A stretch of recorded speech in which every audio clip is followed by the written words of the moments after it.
this a C-Class, E-Class, or S-Class? Honestly, it's pretty hard to tell. There's no denying that Mercedes has made all three sedans look practically identical.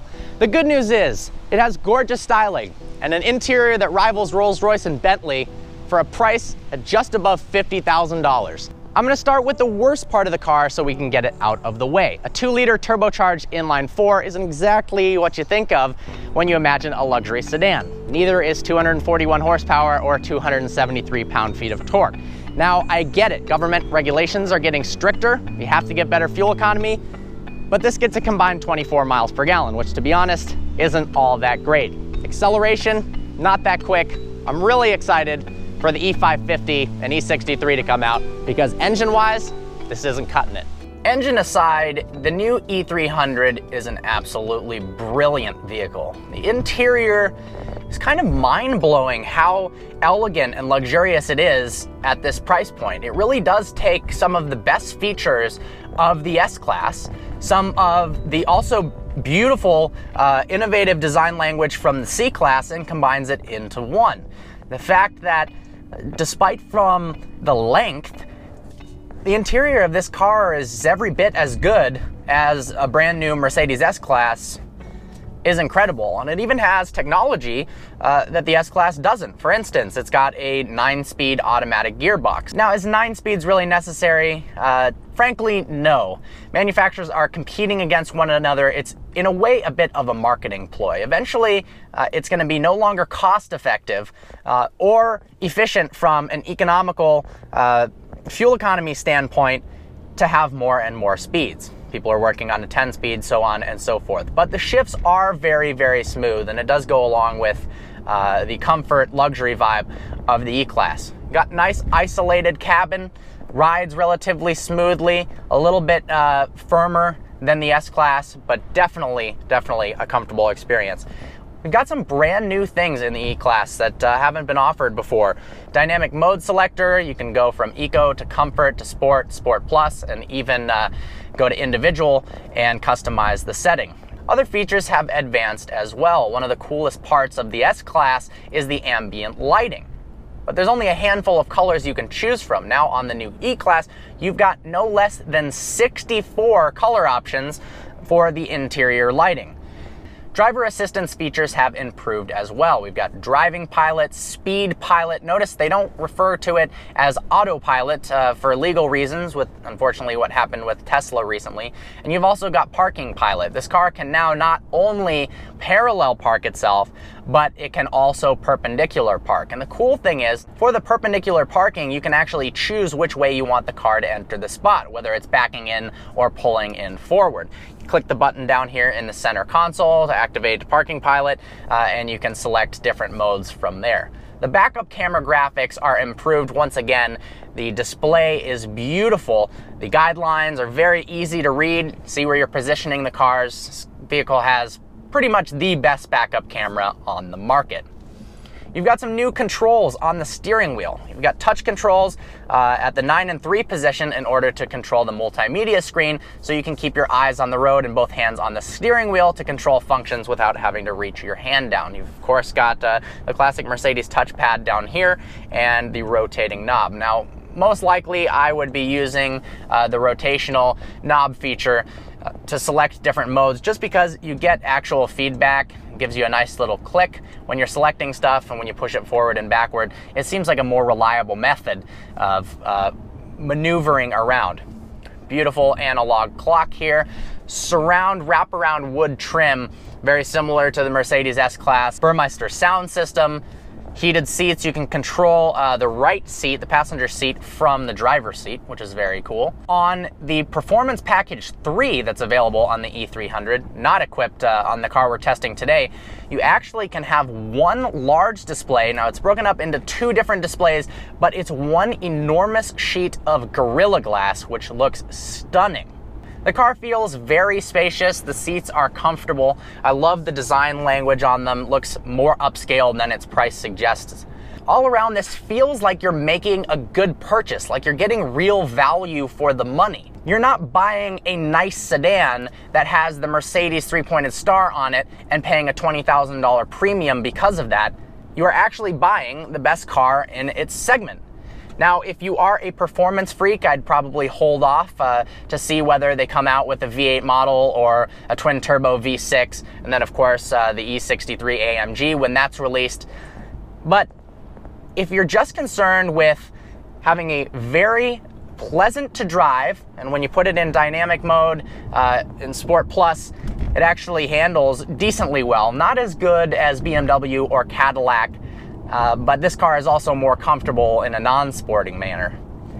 If you don't care as much about straight line speed or performance, this E300 is a fantastic car. Now, it doesn't sound the best when you floor it. Sounds a little bit like a minivan, to be honest. It's relatively hard to make a 2-liter turbocharged 4-cylinder have any sort of good noises whatsoever. The steering wheel is a perfect shape, nice leather wrapped, feels good in your hands. Gives you a nice confident grip on the road. Very good visibility front and rear. The mirror is a slimmer design, which looks very lovely. I do kind of wish they would have moved forward in the futuristic sense like the Cadillac CT6 with a video camera for the rear view mirror, but I'm sure that'll be coming. The beautiful new LED headlights in the front look awesome, the daytime running lights. The car looks very, very sleek. The rear end is rounded, almost in a Rolls-Royce Ghost kind of vibe to it. It does look stunningly similar to the C-Class and the S-Class.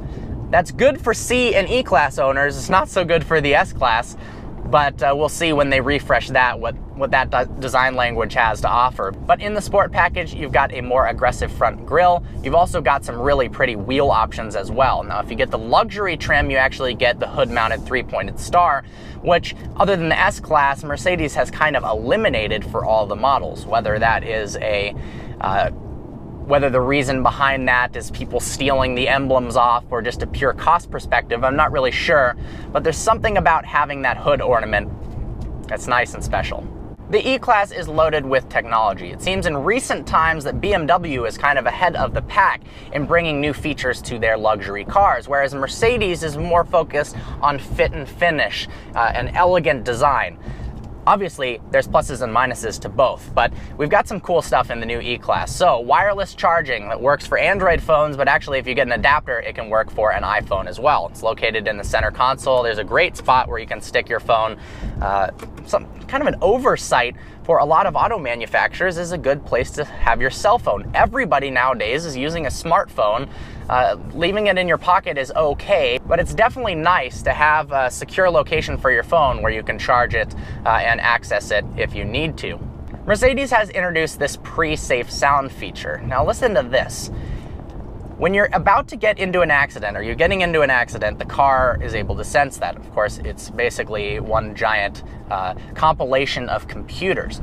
When an accident happens, the vehicle emits what's called pink noise, not white noise or brown noise, pink noise, which actually reduces the audible impact into your ears by up to 40%. If you ever heard a car accident before or witnessed a crash test, I've witnessed several crash tests, it's extremely loud. A 40-mile-an-hour crash into a wall sounds like an explosion, and that can be obviously the normal bodily harm that can be incurred from that, but also very damaging to the occupant of the vehicle's ears. So the fact that they've thought about that, introduced this pink noise to reduce the damage to people's ears, really cool feature.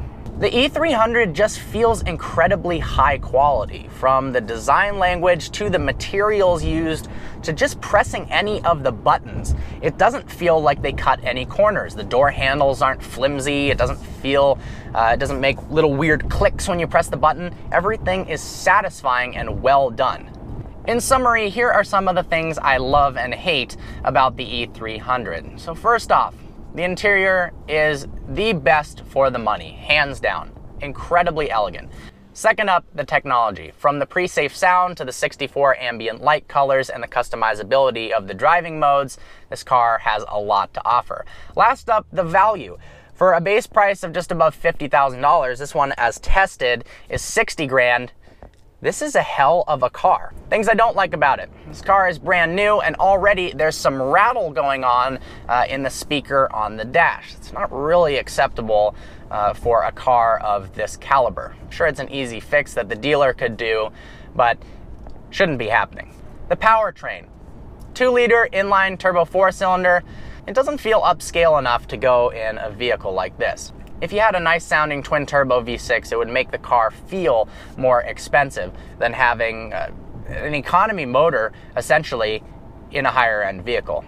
Lastly, because there's not too much consumer knowledge right now about what Mercedes is doing with the E-Class in terms of coming out with an E400 hybrid, E550, E63, so on and so forth, it's a little nerve-wracking purchasing this car if you are a performance enthusiast, knowing that there could be something with a much bigger engine, or at least one step above, so you don't have that little negative with the inline 4. But as I said before, if you don't care about that, if you want to get better fuel economy, and you're more about having a luxury car and the engine is second, third, 10th down the list, this is an absolutely brilliant vehicle. But overall, I'm incredibly stunned with the new E-Class. Really is probably the best car for the money, best car in its class for the money, no doubt about that. Special thanks to Christopher from Mercedes of Novi for making this review possible. This E300 is available there now, along with a range of others.